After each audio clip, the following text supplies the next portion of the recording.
Bonjour, bienvenue dans votre JT d'Agri 85 TV. Cette semaine, nous sommes en direct de la journée technique enfouissement de lisier. Bon JT!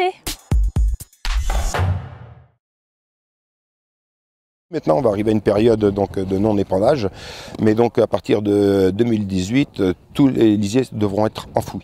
Dans le cadre de la prévention contre l'influenza aviaire, l'arrêté du 8 février 2016 relatif aux mesures de biosécurité impose de nouvelles dispositions, notamment sur l'enfouissement des lisiers de canards pour les éleveurs avicoles. Dans cette optique, la Chambre régionale d'agriculture et les EDT Pays de la Loire ont organisé mardi 26 septembre une journée technique avec des ateliers pratiques sur les coûts et les systèmes disponibles sur le marché.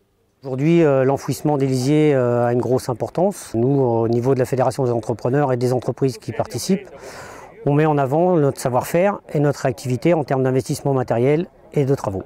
La Fédération des entrepreneurs a quand même un pouvoir de réaction, de réactivité sur les travaux à faire et sur l'environnement en tant que tel pour pouvoir réagir, réinvestir dans du matériel pour répondre aux demandes du client et des personnes en règle générale de la société. On a énormément de questionnements sur tout ce qui est enfouisseur de prairies. Pour éviter la volatilité du lisier et également pas mal avec les enfouisseurs de type dents ou des chômeurs.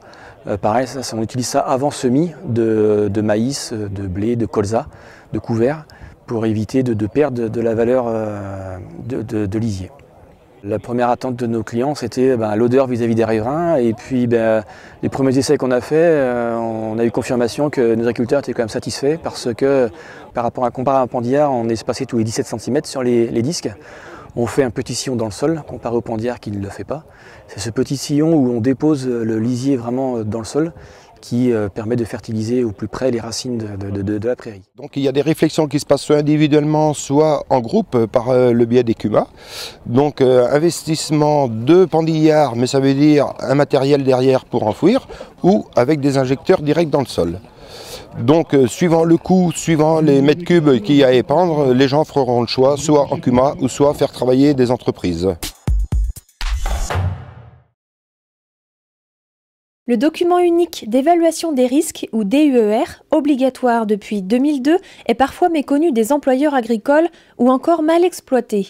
Dans cette optique, la FDSEA a mis en place des formations ouvertes à tous. Ces formations, en fait, ont pour objectif d'informer les employeurs des risques professionnels et des risques d'hypénibilité en entreprise agricole, de les présenter leurs risques, de leur démontrer comment on les évalue et de leur expliquer aussi les conséquences de cette réglementation pour eux et pour les salariés. Le DUER doit être mis à jour chaque année dès lors que vous avez recours sur votre exploitation à un salarié, qu'il soit stagiaire, en CDD ou CDI, en contrat d'apprentissage ou encore en contrat de professionnalisation. En fait, la formation est découpée en deux temps, c'est-à-dire le matin c'est un rappel de la réglementation, l'objectif étant de leur expliquer les tenants et les aboutissants pour mieux qu'ils comprennent l'implication, pour pas qu'ils subissent entre guillemets cette réglementation.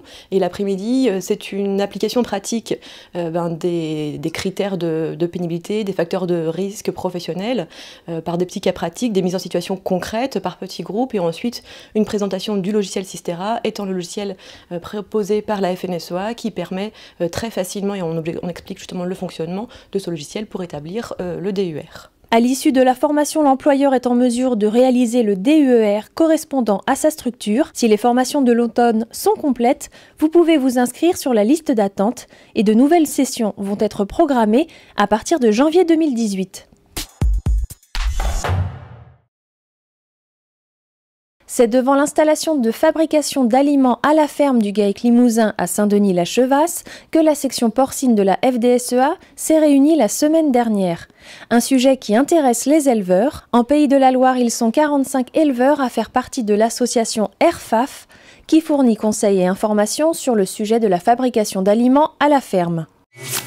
La semaine de l'innovation commence à partir du 3 octobre prochain. Infagri 85 porte 4 rendez-vous à partir du 5 octobre, profitant de la ferme expérimentale des Établières pour un déjeuner-conférence, un afterwork avec le retour d'expérience des startups à la loco numérique le 9, un petit déjeuner en compagnie du maire du village by CA et enfin un déjeuner à ma production locale pour aborder l'environnement, le digital et le manger local. Le lieu et la date de la fête de l'agriculture 2018 sont désormais connus. Le rendez-vous est donné au lieu-dit La Pénissière à la Châtaigneraie les 25 et 26 août 2018 avec un président, Manuel Robin.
Votre JT d'Agri 85 TV se termine. Je vous souhaite une très bonne semaine et à vendredi.